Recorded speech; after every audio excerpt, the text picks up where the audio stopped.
What's up, everybody, and welcome to my UFC 302 full card prediction and breakdown video. This one is for Makhachev versus Poirier. We're going to start with the early prelims, work our way up to the main card. I'll put the time codes down below. Let's not waste any time. Let's hop right into this thing, guys. Starting with the first fight of the night on the prelims, Andre Lima versus Mitch Raposo. I'm going Andre Lima here. I think he gets this done by decision. Mitch Raposo, we have to commend him for stepping in on shorter notice to take this matchup. Well, I think Mitch Raposo is a pretty solid fighter. Lima's riding the hype, man. This guy, you know, he's undefeated coming into this. He's got the momentum on his side. I think he has really good striking, and I just think he's going to be touching up Mitch all night long. I think Andre Lima, just overall, the striking gap is too large in this matchup, and I think that if Mitch tries to take this to the ground, I think Lima will be just fine. I just think the striking of Lima is crisp, it's technical, it's fast, it's clean. I think it's going to be a little bit too much for Raposo to handle. I think Andre Lima stays undefeated, and I think he gets this one done by decision. Moving on, Perez, Jocelyn Edwards. Not the most entertaining fight, and I think that Perez gets this done. I think she gets this done by decision, right? I think Jocelyn Edwards is a decent fighter, but whenever we see there's such a big grappling disadvantage on the side of one of the fighters, it just always kind of makes me hesitant to pick that fighter who's lacking in terms of that department. And I think Perez is just going to be able to dictate the pace from start to finish. I think if she wants to stand and strike with Edwards, I think she's going to be able to do that. I don't think that she's going to do that the whole time, obviously, but I think the level changes, the feints, all the different little things that she's going to add in are going to keep Edwards guessing, to where I think that this is going to be a decision most likely, but I could see a scenario where Perez has Jocelyn Edwards trapped on bottom and is raining down some vicious ground and pound, and maybe we get some sort of stoppage, and maybe she's able to pull off a slick submission while Edwards, gives her back to avoid some of the ground and pound, but most likely decision here. I think Perez just has a significant advantage in terms of the grappling. Maybe Edwards proves me wrong, but I think Perez gets this one done pretty comfortably by decision. Moving on. Mickey Gall, Basile Hafez. I'm going Hafez here. I think that, one thing that people are missing in this matchup, right? Mickey Gall, we know that this guy has some pretty slick grappling, right? He's got some pretty good jiu-jitsu skills. One of the issues that I think goes a little unrecognized with Mickey Gall, people are like, oh, well, Hafez, he had a close matchup with JDM. We saw what he was able to do there. And for me, yes, obviously that factors in a little bit, but something that I think gets missed when it comes to Mickey Gall is, as talented as he is in terms of the grappling, the jiu-jitsu, he lacks the physicality. And when he was in there against a guy like Platinum Mike Perry, who, yes, he's went on and had an outstanding BKFC career, Mike Perry was kind of just, I don't want to say he was just kind of a guy. He was entertaining, wasn't the most technical guy. And Mike Perry, he's incredibly strong. He's a strong dude inside the division. Well, when he was in the UFC, he's a physically strong dude. And that physicality gave Mickey Gall problems. Mickey was more technical on the ground than Mike Perry. Mike Perry still has good grappling, but that gave him some issues. And a guy like Basile Hafez, who's very physically strong, who does have good grappling as well, I think Mickey just struggles with guys that have a little bit of a, not a little bit, but have a pretty significant strength advantage over him. I think that along with the grappling skills of Hafez, it's just going to be too much for Mickey Gall. Gall's been away for some time now. I think Basile Hafez gets, I'll go a round two, I'll go submission, or maybe he gets a ground and pound finish, but I'm going to say a finish in the second round. I got Basile Hafez.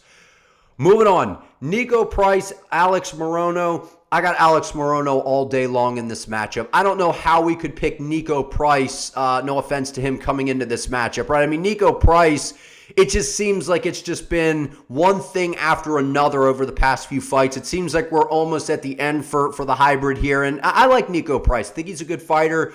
He's had an extensive career at this point. He's been in some exciting fights, and but I just think Alex Morono is going to be too fast for him. I think the hands of Morono are going to be the difference. I think he's just going to be touching up Niko Price all day long, to where we just see him able to melt Niko Price. Maybe second round, maybe third round, maybe it happens in the first, but I think it's going to play out a little bit. Morono kind of has a Sean Strickland kind of style to him, where he kind of, you're dying a slow death, so to speak, right? He's going to kind of pick you apart, bust your face up a little bit, and then, as the fight plays out, he'll find a way to maybe get you out of there. So I think Alex Morono touches up Niko Price and gets him out of there. I'm going to go second round TKO stoppage. I got Alex Morono getting this thing done. Moving on, Phil Rowe, Jake Matthews. I'm going to go Phil Rowe here. I'm going to go Phil Rowe, and I know a lot of people are high on Jake Matthews, and they think that, his grappling is going to be a little bit of the difference in this matchup. I like what I've seen from Phil Rowe. Got to see him fight live in Orlando on that Wonderboy Thompson card with Kevin Holland.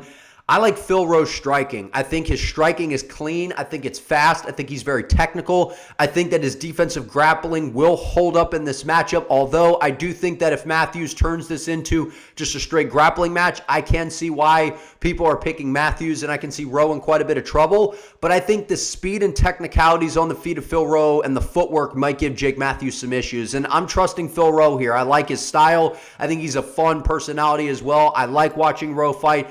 I think his striking actually is going to be the difference in this matchup. I think he's able to kind of float around on the outside. He's got good speed. I think he's able to catch Jake Matthews on the way in on a shot or something like that and get him out of there. I'm going to say second round finish by Phil Rowe. A lot of second round finishes I'm predicting here, but I got Phil Rowe by second round TKO stoppage. I got Rowe, man. All right, moving on. Grant Dawson, Joe Solecki.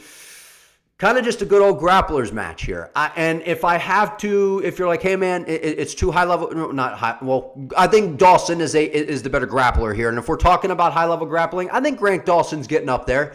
And I think that if you're telling me, hey man, we're looking at a grappling match, who wins? I got to pick Dawson. And that's what this is going to turn into. I think even in terms of the striking, I know we saw Dawson get starched by Bobby Green, which kind of caught the MMA world by surprise. I think he learns from that mistake, right? Still kind of earlier on in his tenure with the UFC here, towards the top at this point, right outside, making a run. He's got to put a couple wins together here, does Dawson. But he was looking good up until the Bobby Green fight, and then we saw, him get caught with something. But I don't think Joe Solecki is going to be catching Grant Dawson by surprise with any type of striking in this matchup. I have Grant Dawson. I think that the grappling is going to be the difference. I think it's just I think this is kind of a dirty, grimy, boring type of fight. It's just kind of a wrestling match, and I got Grant Dawson by decision. I think that he's able to get this one done. While I think Solecki's good, if you're telling me, hey man, we're probably going to see a bunch of grappling exchanges, hard for me to pick against Dawson in this matchup. I got Grant Dawson by decision. Moving on, the featured prelim. Guys, I think this might be my favorite matchup on the card. And I know that sounds crazy. I know it sounds crazy because we have a great co-main event, a fun main event. We have some fun fights. This fight is crazy. This is one of the best featured prelims we've had of the year thus far. Cesar Almeida, Roman Kopylov. We saw Kopylov last time out, right, against Anthony Hernandez. That's a tough task. Hernandez, the cardio, the pace, the grappling, the pressure. That's a hard stylistic matchup. When we look at Cesar Almeida, this is a high-level kickboxer. He's fought in glory. He's been in there with Alex Pineda. Like, this guy has some nasty leg kicks. He's got good striking. He's kind of one of those guys, when you throw him in there, the caliber of striking just seems to be a little bit different. But he's a little bit older, upper 30s at this point. Roman Kopylov just took a step back, taking a loss to Fluffy Hernandez. Again, very different style. I think we see a kickboxing fight here. If anyone's going to be mixing in the grappling, I can see Roman Kopylov trying to clinch Cesar Almeida up along the fence, try to wear on him a little bit, blow up those arms a little bit, take away some of that explosiveness. But I think Kopylov's got really good striking. He's got a good straight left hand. He's got good kicks to the body, which that's going to come into play, given that this is an open stance matchup where Almeida is orthodox. Kopylov is southpaw. Those kicks are going to be available. This is nothing that Cesar Almeida hasn't seen, right? This guy's been in there with some high-level strikers. I think Almeida's striking overall is just better, and I know that this is an MMA fight. This isn't, a kickboxing match. I trust Cesar Almeida. I think that he's found his groove. I think that he's built a newfound confidence in terms of he's able to defend against the wrestling really well. And so I don't think if Roman Kopylov tries to go to that department, I don't know that that's going to play too much of a factor. But if you're asking me, this plays out on the feet. We're confident that Cesar can stuff takedowns if Roman tries to shoot for any. I like Cesar Almeida's chances on the feet. I got him by, I'm going to say decision here. I'm going to say he wins a unanimous decision, maybe even split over Roman Kopylov, because I do think that this is a close fight. I think this is a great stylistic matchup, great matchmaking by the UFC. Moving on to our main card, Randy Brown versus Dos Santos.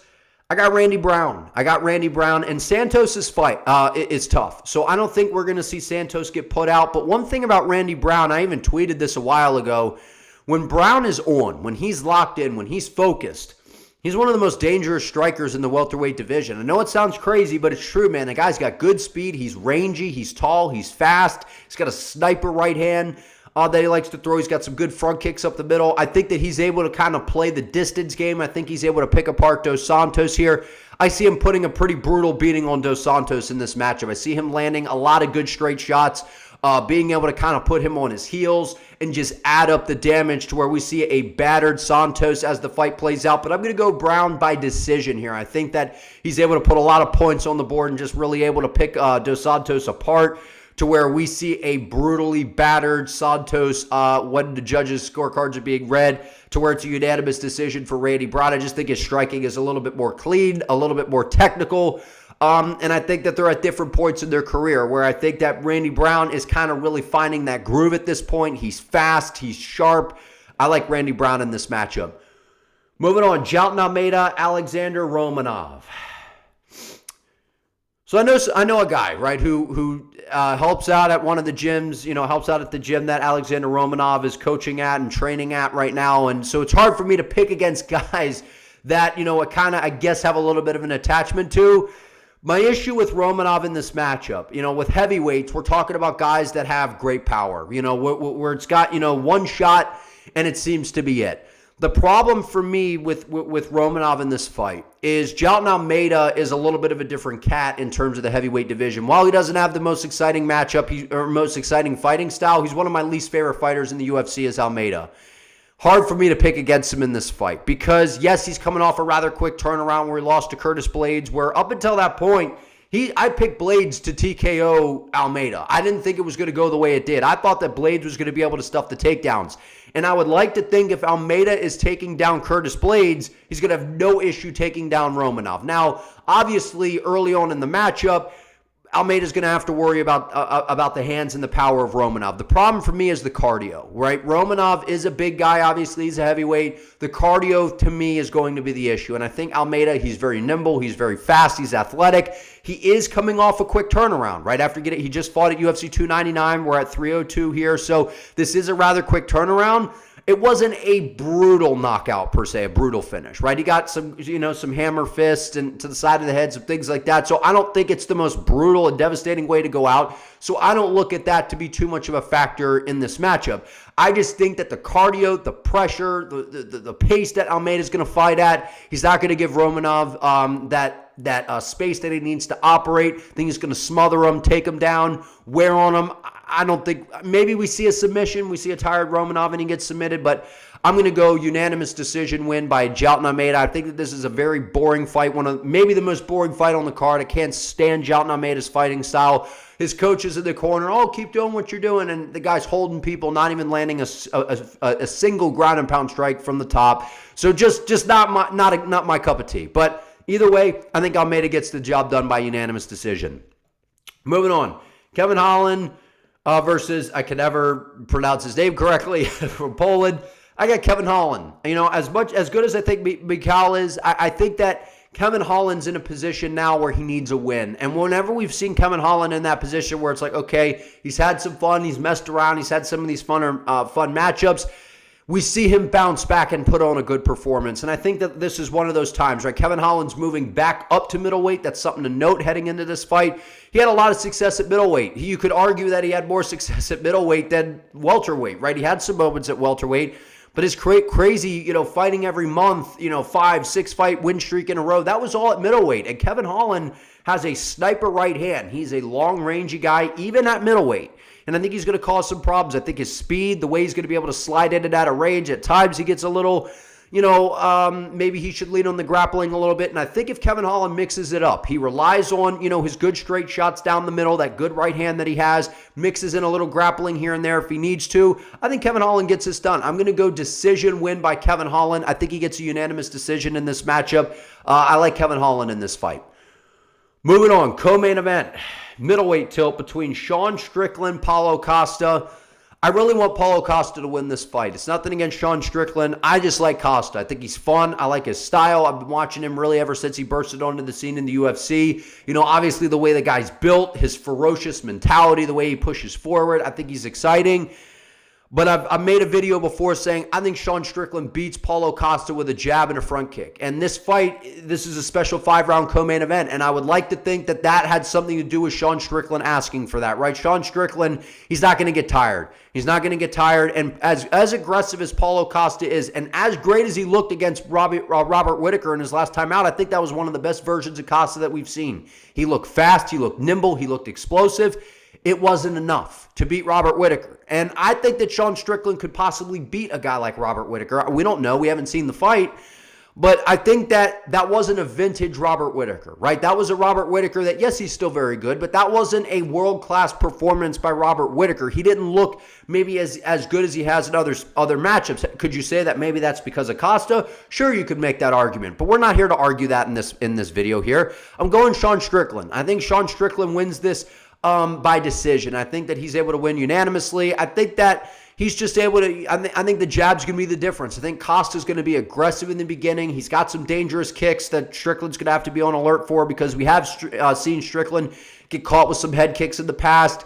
But I just think that Strickland, at this point in his career, what we've seen from him at middleweight, he's dangerous, guys. Like, I know that people kind of make fun of him. He talks about, oh, I want a crazy battle, and he goes in there and throws a jab and plays all defense, and I get it, the argument at times. Sean Strickland's incredibly technical. His style is very effective. I know it's kind of weird, but it's very effective, and I just don't see Paulo Costa's skill set troubling Strickland that much. That's just my take on it. And I think that Costa's going to look great in the beginning. But I think that with Strickland, as the fight slowly progresses, after round 1, we get into round 2, 3, 4, and then 5, if it goes that long, which I think it will, because Costa's durable, man. The guy's tough as nails. I think that Sean Strickland's just able to just land that jab at will. I think he's able to kind of pick him apart to where Costa is breathing from the mouth. He's tired. Strickland's backing him up, just controlling the pace and just kind of putting a beating on him as the fight plays out. Because everyone's drawing in the comparisons of Duplessis, Cannonier, the big physical guys give Strickland issues. But also, those guys are quite a bit different than Costa. The styles are different.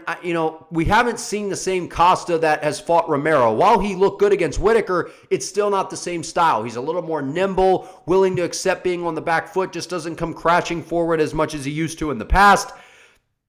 I think Sean Strickland's just able to pick him apart. I think the jab and the front kick is really all he needs in this fight. Rely on his good defense. Let the fight play out. I think Strickland puts enough points on the board here to outpoint Paulo Costa, get the unanimous decision victory. Moving on to our main event. We have Islam Makhachev, Dustin the Diamond Poirier.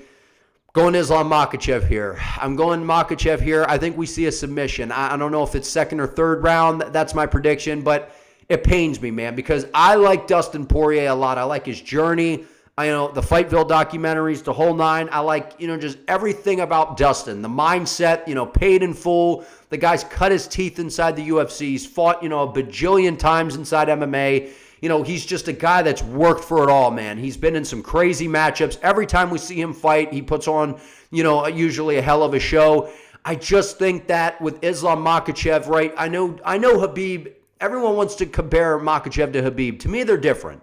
Makhachev has better striking to the point where it's more clean. He takes less risks. He is a southpaw. He does have good grappling. While I think that Poirier does have a shot, right? I think that Poirier, people are not giving him enough of a shot. I do think that, he has a puncher's chance. I think he has more than that.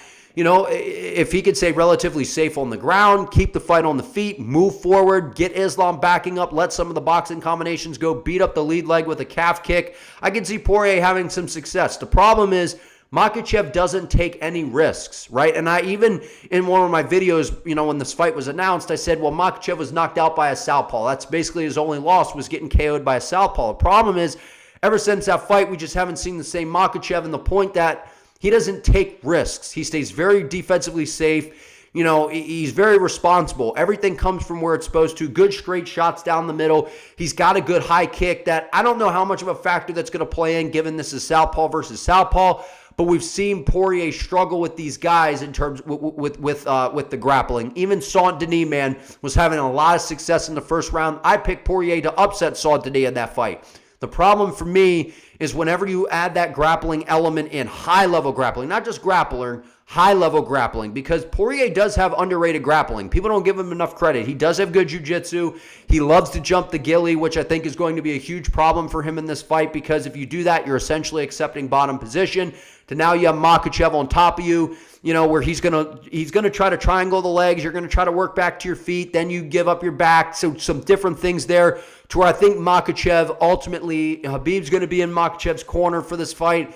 I just think the game plan is going to be similar to what Khabib did. Now, granted, Poirier had some good success against Khabib in that matchup, and Poirier has had success against all of these grappler guys, right? Look at Charles Oliveira. Oliveira was in some real danger. So it's not to say that we don't see Poirier put Makhachev in some serious danger, because I think that's very likely. But with the fact that Makhachev doesn't take a lot of risks, he stays defensively safe, he fights very intelligently, I just think that he's going to be able to get this thing done. As much as I would love to see Dustin get it done, and that it seems to be the one thing that he's missing is that lightweight title, I think Makhachev gets a submission second or third round to close out the career of Poirier. I don't think we see Dustin fight after this matchup.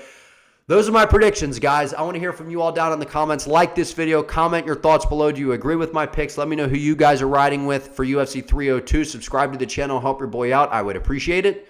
See you next time.